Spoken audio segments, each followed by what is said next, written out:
हाय मैं वीवर्स, तो कैसे हैं आप लोग। आज मैं आपको महालक्ष्मी केस के बारे में बताने जा रहा हूं, जो अभी हाल ही में 2-3 दिन पहले घटा है ना। और इससे हमें सीखने की बहुत कुछ ज़रूरत है कि हमको लाइफ में अवेयर रहना है ना।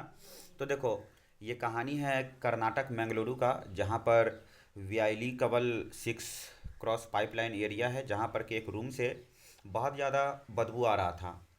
ठीक है, तो बहुत सारे लोग मकान मालिक को बोलते हैं कि यहाँ से बहुत बदबू आ रहा है, तो आप जाइए, है ना, पता कीजिए कि क्या मसला है। लेकिन जब मकान मालिक जानने की कोशिश करता है, जो उस रूम में रहता था उसको कांटेक्ट किया जाता है ना, जो रूम में रहती थी, सॉरी, उससे कांटेक्ट किया जाता है, तो पता चलता है कि उसका नंबर स्विच्ड ऑफ है।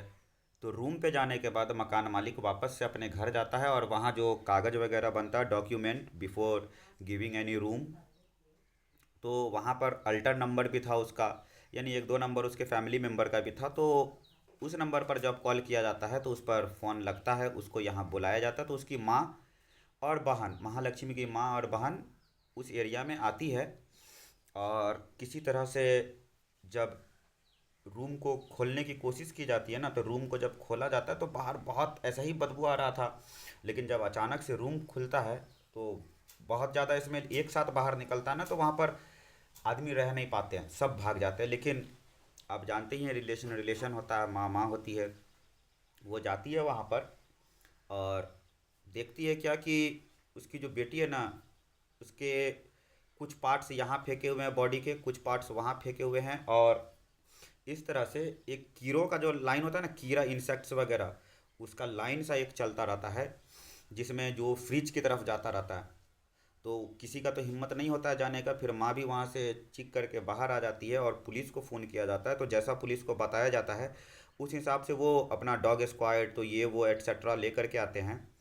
और बाद में जब देखते हैं तो फ्रिज जो होता है, फ्रिज उसके ऊपर वाले हिस्से में पैर रखा हुआ मिलता है, और नीचे वाले हिस्से में सर रखा हुआ मिलता है, और बीच का जो हिस्सा होता है ना फ्रिज के, उसमें बॉडी के और भी कुछ पार्ट्स रखे हुए मिलते हैं। ठीक है, पोस्टमार्टम की टीम आती है, वो सारे पार्ट्स को लेकर के जाती है। और जब जाने के बाद तो वहाँ से पता चलता है कि 59 टोटल टुकड़ों में काटा गया है इसको, 59 टुकड़ा में टोटल काट दिया जाता है उसको।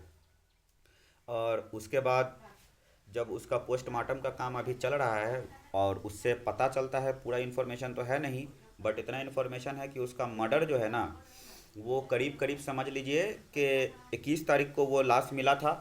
ठीक है, और 2 सितंबर से लड़की गायब थी। तो ऐसा बताती है पोस्टमार्टम की टीम कि उसका मर्डर जो है 15 से 16 सितंबर के बीच में किया गया है। ठीक है, तो आखिर ये महालक्ष्मी थी कौन। तो महालक्ष्मी जो, वो नेपाल की रहने वाली थी।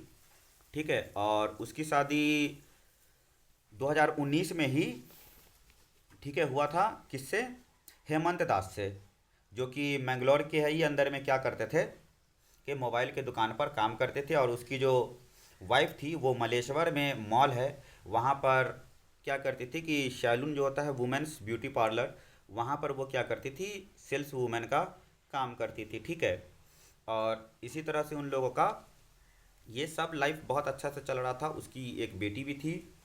लेकिन अचानक से ना उसको ऐसा पता चलता है, उसके हस्बैंड को, कि उसकी जो वाइफ है, उसी के बगल में क्या है ना कि एक सैलून है, जहाँ पर एक अशरफ नाम का लड़का क्या करता रहता है, काम करता रहता है, जिससे उसका अफेयर का ऐसा पता चलता है। तो दोनों के बीच में, हस्बैंड एंड वाइफ के बीच में झगड़ा होता है। ठीक, और झगड़े के बाद हस्बैंड जो रहता है वो चला जाता है वहाँ से। ठीक है, और उसके जाने के बाद वो वहाँ से चला जाता है, वो लड़की भी रूम अपना छोड़ देती है और दूसरे जगह पर रूम लेकर के रहना चालू कर देती है, वही नया जगह पर। ठीक है, वैली कवल में।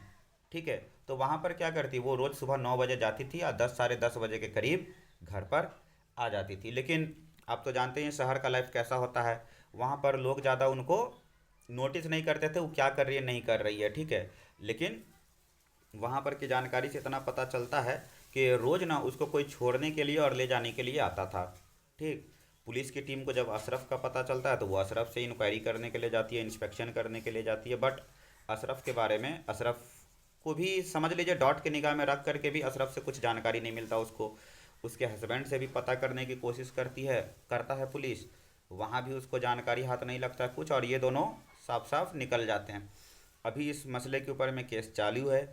पुलिस ने प्रेस कॉन्फ्रेंस में ऐसा बताया है कि जो भी मर्डरर है वो बहुत जल्द मिल जाएगा। तो आपसे रिक्वेस्ट है पर्सनली कि इन सब चीज़ों पे अवेयर रहिए, है ना, ताकि आप सेफ रहें। ठीक है, बाकी इस स्टोरी का जो भी रिजल्ट निकल कर के आएगा मैं आपको अपडेट करता रहूँगा। तब तक good bye and have a great day.